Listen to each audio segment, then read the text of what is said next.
¿Qué tienen en común Dickens, Homero y Juanito Libritos? Pues muy fácil, que cada uno en su estilo contribuyeron a que mi cuesta de enero fuera mucho más llevadera. Bienvenidos a Victorian Spirit.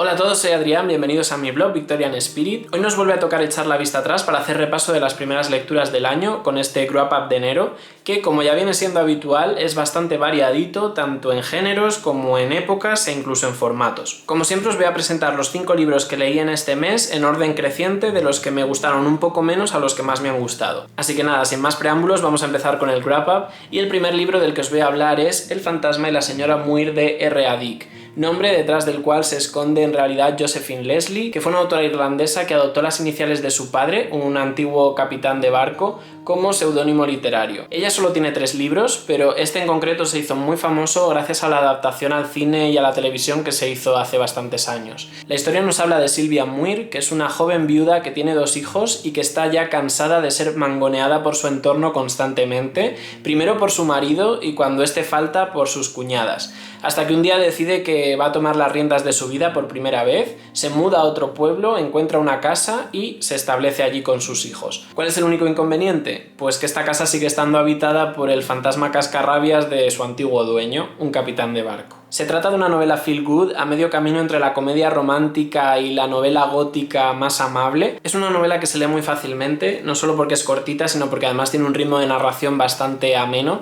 y me resultó una lectura muy plácida y perfecta para intercalarla con otros libros que sean más densos, porque es una de estas novelas que no tienen grandes pretensiones más allá de entretener al lector, cosa que consigue. Lo que más me ha gustado de esta obra es el personaje del capitán Greg. Creo que está muy conseguido, es muy divertido, muy tierno y se convierte en la brújula tanto moral como narrativa de toda la novela desde el principio. Además también me sorprendió gratamente la idea del más allá que se plantea en esta novela. Creo que es una concepción bastante pragmática y que funciona muy bien en este relato. Sin embargo, creo que la relación entre el capitán y la señora Muir está en ocasiones un poco desaprovechada, porque es uno de los mejores activos que tiene esta novela, esos intercambios dialécticos hilarantes que se producen entre el capitán y la señora Muir.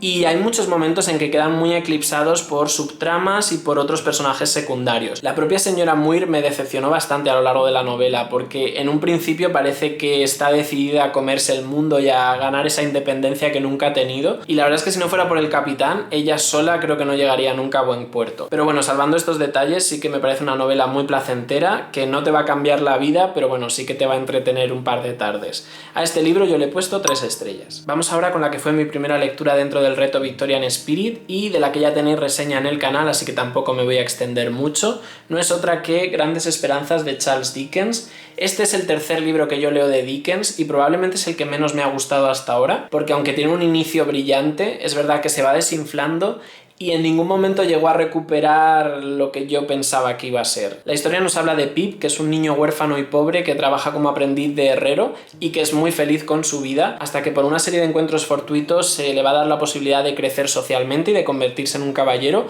y él no se lo va a pensar 2 veces, va a apostar por este camino y bueno, pues su vida va a cambiar radicalmente. A pesar de la complejidad narrativa de esta historia, que está saturada de subtramas y de personajes secundarios, algunos más interesantes que otros, en el fondo esta novela está compartiendo premisa con otras historias, como por ejemplo El cuento de la lechera, el riesgo de vivir en base a tus expectativas y de no ser consciente de cuál es tu lugar en el mundo. Muchos de los personajes que aparecen en esta historia van a ser víctimas precisamente de esas grandes esperanzas y van a tener que aprender a reajustar sus expectativas para llevar una vida digna. Aunque es un tema que da para mucho y con el que a priori es bastante fácil congraciarse, a mí me ocurrió que el personaje principal, Pip, es tan insulso que no llegué a empatizar con él a lo largo de toda la novela. Y esto me alejó mucho de él, hasta el punto de que en muchas ocasiones estaba más interesado por lo que le pudiera pasar a cualquier secundario antes que lo que le sucedía al protagonista. Lo que más disfruté de esta novela fue su ambientación, lo bien dosificado que está el misterio, porque en la primera parte se plantean un montón de incógnitas que solo se resuelven al final, y también me gustó el personaje de la señorita Havisham,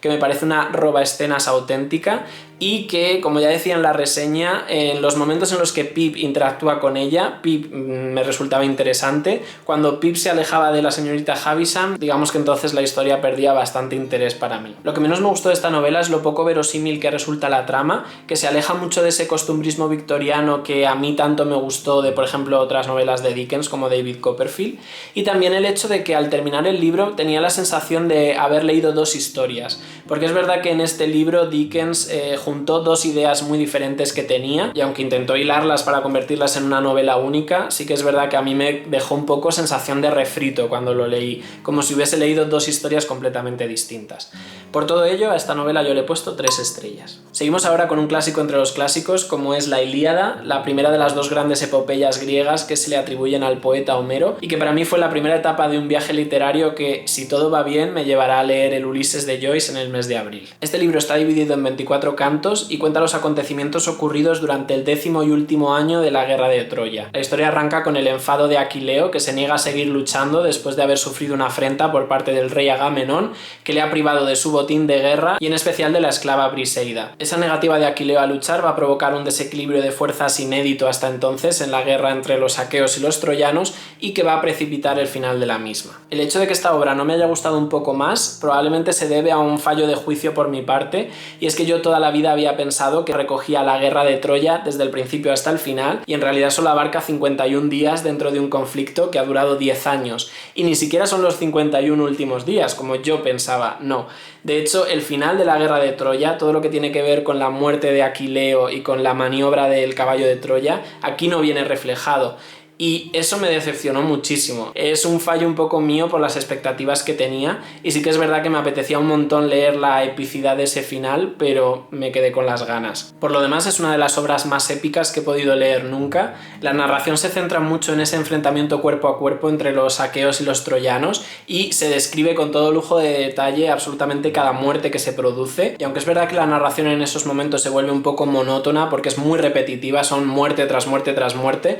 también debo decir que queda compensado por la intensidad que alcanza el relato en ciertos momentos, que te quedas con la boca abierta. Una de las cosas que más me ha gustado de esta obra es que, a pesar de que está escrita hace 2500 años, trata temas muy universales y con los que es fácil identificarse todavía hoy, como puede ser el honor, el miedo a la muerte, el sufrimiento por la pérdida de un ser querido, la piedad hacia el enemigo, etc. Son temas que siguen conmoviendo con la misma fuerza aunque hayan pasado tantísimos años. Y sin duda lo que más me ha sorprendido de este libro y lo que más me ha enganchado ha sido el papel tan activo que tienen los dioses del Olimpo en este conflicto, porque ellos se van a dividir en dos bandos, van a estar los que apoyen la causa aquea y los que van a apoyar la causa troyana, y yo me imaginaba que esto iba a suceder, pero que digamos que iba a ser más que nada un apoyo moral, por así decirlo, pero que va, los dioses son personajes principales dentro de la historia, que se plantan dentro del conflicto, que luchan, que ayudan, que salvan, que matan, y a mí esto me sorprendió muchísimo porque además es la parte más espectacular dentro de esta guerra, ¿no? Que no solo sean mortales hiriéndose con lanzas, sino que haya dioses con sus poderes que están interfiriendo constantemente en el conflicto. Creo que es la parte más chula de la historia, y a cualquier persona a la que le guste la mitología griega lo va a disfrutar un montón. Es verdad que al terminar el libro me quedé con ganas de más, y de hecho no descarto en algún momento leerme la Eneida de Virgilio para intentar llenar algunas de las lagunas que Homero me ha dejado aquí, pero bueno, en general es una obra que disfruté bastante y a la que yo le puse 3 estrellas. Seguimos ahora con el que probablemente sea el libro más corto de mi biblioteca,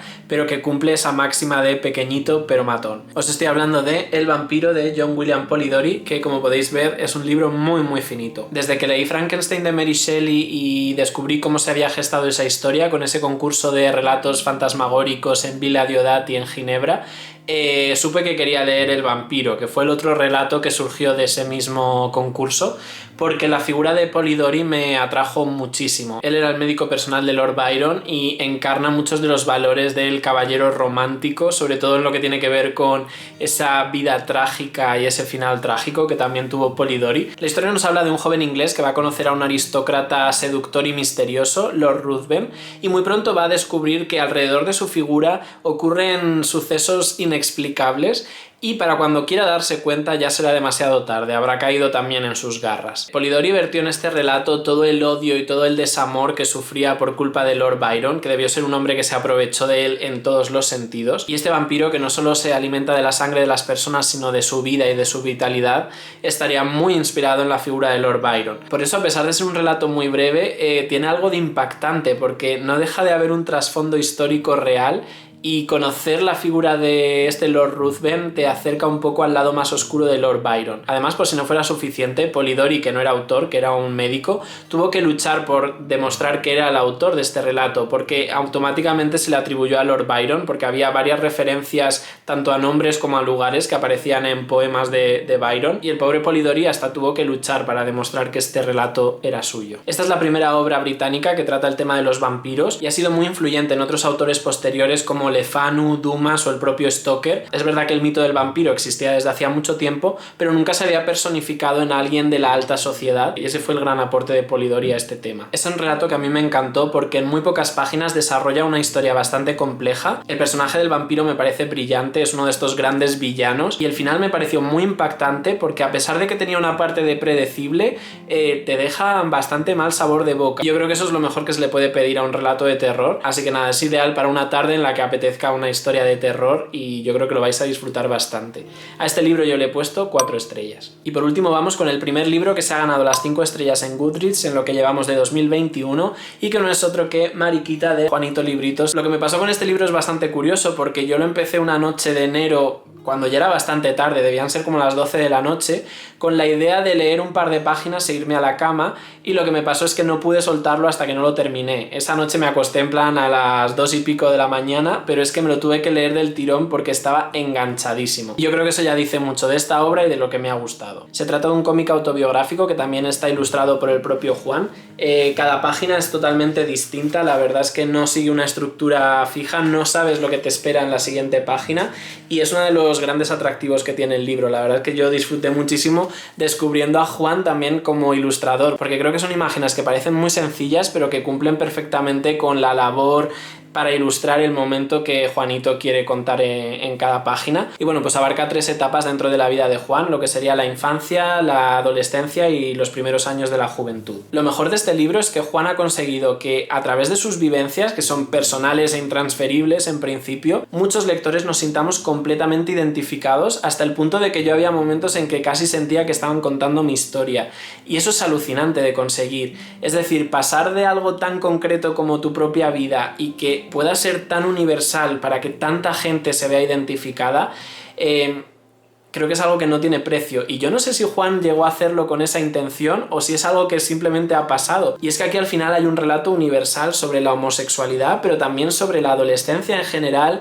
sobre esos momentos en los que uno intenta encajar a toda costa, que intenta descubrir, que intenta experimentar, no sé. De verdad que se ha logrado aquí algo muy muy especial, y encima todo suma, porque es que la manera en la que está presentado, con estas ilustraciones, con esta letra escrita a mano por el propio Juan, todo juega muy a favor para que este libro deje huella en el lector. Además sorprende que a pesar de ser las memorias de un chaval normal y corriente de barrio, tiene un valor narrativo muy muy importante. Está lleno de giros argumentales, de momentos sorprendentes, hay momentos muy muy crudos y muy emotivos, otros en los que te mueres de la risa, otros muy tiernos. No sé, de verdad que es como una montaña rusa, y esto a mí me sorprendió muchísimo porque me esperaba algo como más doméstico y me encontré realmente con algo que podría ser muy muy fácilmente el guión de una futura película, y sería una buena película. Por supuesto es un libro que recomiendo a todo el mundo independientemente de su orientación sexual, y creo que cada lector va a sacar una lectura muy diferente y muy enriquecedora. Y bueno, pues hasta aquí este Grow Up de enero, espero que os haya resultado interesante. Como siempre al final del vídeo os voy a lanzar una pregunta, y en este caso me gustaría saber cuál ha sido vuestra mejor lectura del mes de enero. Tomaré muy buena nota como siempre de vuestros comentarios. Si es la primera vez que pasas por aquí y te ha interesado lo que te he contado, te animo ahora a que te suscribas, le puedes dar al cabezón de Sherlock y a la campanita para estar en contacto, y a los demás muchísimas gracias por estar ahí, por vuestro cariño, vuestra dedicación. Espero que tengáis un muy buen arranque del mes de marzo y nos vemos la semana que viene con un nuevo vídeo. ¡Hasta luego!